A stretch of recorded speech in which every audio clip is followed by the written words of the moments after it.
Episode 1, The Private, a rookie soldier. The Emperor is in desperate need of more cannon fodder, and that means you. At the train station in Osaka. 20 years old, tightly clutching a formal draft notice in your hand, a sergeant walks over and suddenly punches you directly in the face without warning. No reason, that's just the Imperial Japanese Army's way of greeting you. You're at the very bottom, just an object. The veterans can't be bothered to remember your name. They call you first-year soldier, or 1 yen 5 rin. The value of a draft postcard, that's your worth. In your hands, you grip a Type 99 rifle, its bayonet longer than your arm, and your steel helmet rusts as soon as it rains. Your job is simple. Obey. Every morning at 6, you must bow in the direction of the Imperial Palace, then recite the 2,700-character soldier's code. If you stumble while marching, you're hit with a fist during drills. Move too slowly, you're beaten. Move too quickly, you're still beaten. Bored second-year soldiers call these hits slaps. Artist Shigeru Mizuki said beatings began after just 2 days in the army. You lasted 4 hours. Your monthly salary is 6 yen, while your sister earns 30 at the textile factory. Your life is worth even less, yet you write home that training is going smoothly.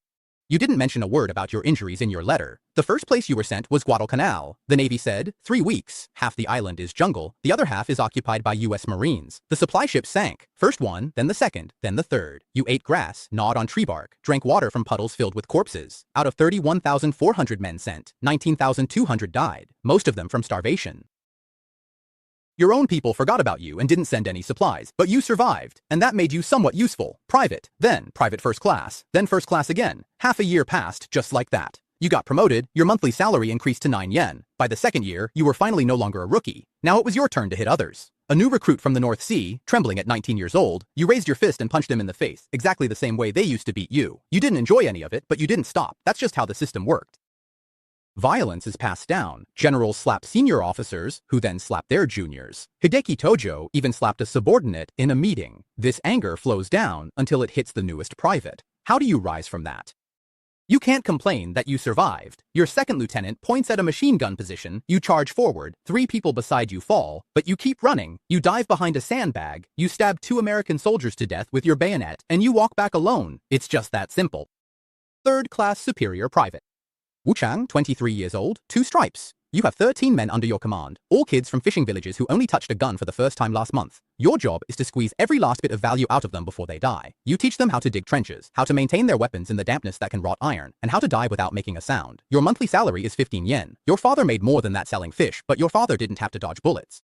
Your division is sent to New Guinea. The officers call this strategy. What no one tells you is that 150,000 Japanese soldiers will be thrown here. In the end, only 10,000 will make it back alive. A company lands with 6,151 men. 91 return. The enemy barely acts. Malaria and starvation do the job. And then there are those senseless orders. You tell your mother the weather here is nice. Every word is a lie. For 3 weeks, your stomach hasn't settled once. Corporal first class, age 26. You command a squad of 54 men. Your job consists of 4 things: securing food, managing ammunition, enforcing discipline, and, above all, keeping a close watch to make sure none of your men surrenders. The rules of war are spelled out clearly. On January 8, 1941, Army Minister Hideki Tojo personally issued this order: better to die than be taken prisoner. If any of your men tries to surrender, you must personally execute him. If you dare to surrender, your family's food rations will be cut off. Your parents will be shamed in the village, and your sister will never marry. For a monthly salary of 23 yen, you were sent to Iwo Jima. General Kuribayashi forbade classic tactics, choosing a tunnel war instead. Your men, armed with shovels, dug 18 miles of fortifications in 140-degree heat. When someone fainted, you dragged them deeper inside. But 20,700 of 21,000 defenders died, a survival rate under 1.1%. The US military only captured 216 prisoners. And most of those dragged out were already unconscious. After calculating it once, no one dared to do it again.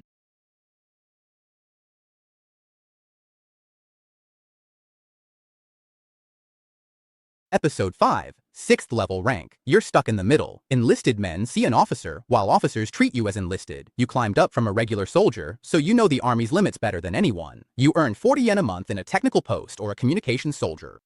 You might be in artillery maintenance. Maybe you're a seasoned conscript whose luck ran out. You're no longer sent charging ahead. Instead, you watch young second lieutenants, fresh out of the academy, leading the charge. At just 22, they raise their sabers, and in less than a week, they are filling the trenches. You've seen off 11 platoon leaders, and you no longer bother to ask the new ones their names. The loneliness here is different. The soldiers see you as an officer, while the officers treat you like just another grunt. They watch you eat alone. You write letters to your wife, but after Saipan fell, she never wrote back. If you survive, in the end, you'll just be an old man, forgotten by everyone.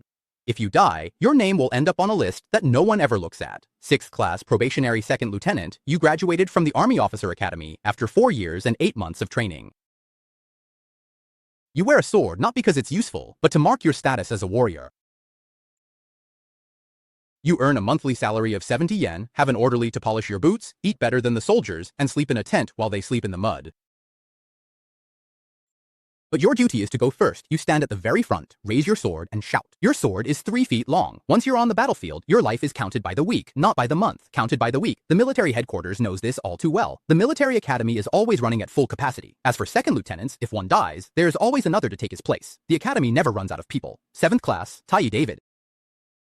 As a squad leader, you have 180 men. Your duty is to feed, arm, and lead them to victory. All you can do is watch as they disappear one by one. Right now, you're in the Philippines. Supply convoys were sent to the bottom by American submarines. The Navy lost the seas 8 months ago, but headquarters won't admit your men haven't eaten for 6 days, too hungry to hold their rifles. You send out foraging teams, bringing back only roots and frogs. On the Philippine battlefield, there are 432,000 Japanese soldiers. 255,000 will die, and 80% won't die in battle, but starve. You commend soldiers charging tanks with bayonets. Simply put, they're too hungry to run, and wherever they go, it's all the same. You've had a monthly salary of a mere 122 yen for 4 months now, but you haven't spent a single cent. There's absolutely nowhere for you to spend it. Your own stomach is constantly cramping from hunger, but you always have to eat last, always the very last person to do so. That's the rule. Episode 8, Colonel. Colonel, you're 45 years old this year, and you're the commander of this entire regiment. You have 3,800 men. You attend briefings in a suffocating bunker. You sign orders, sending the battalion into the valley, and then that's it. Nothing follows. Your monthly salary is 310 yen, and that money sits in a Tokyo bank, but you'll likely never see it. Your job is to carry out strategy, but strategy no longer exists. You realize this after Midway, understood it more after Guadalcanal, and after the Marianas. You could no longer fool yourself. But you can't say a single word of this. Defeatism is treason. So you bow, you salute, you sign more orders. When the Americans land, they don't bring reinforcements, but translators and archivists. They're recording everything. Who gave which order, in which massacre, who commanded which unit. The war tribunal is coming. On the gallows at Nuremberg, the Germans have already been hanged. You still have the option of your pistol, a military sword, a rope from Colorado, or you step forward to testify against those generals and gamble on whether MacArthur will show mercy and spare your life. Lieutenant General in Episode 9. Lieutenant General, Division Commander. 15,000 men, and you report directly to headquarters. You receive an order stamped with the Emperor's chrysanthemum seal, and on June 22, 1945, in Okinawa, you're finished immediately. The stars and stripes are now raised high over Shuri Castle, and your 110,000 subordinates are all gone. You have lost. You change into your formal dress uniform, put on white gloves, and wear all of your medals. You face north, in the direction of the Imperial Palace. Your adjutant hands you a short sword. You kneel on a white cloth to keep the blood from staining the floor. You cut into yourself. The adjutant fires a shot into the back of your head, sending you on your way. 30 seconds later, he follows your final order.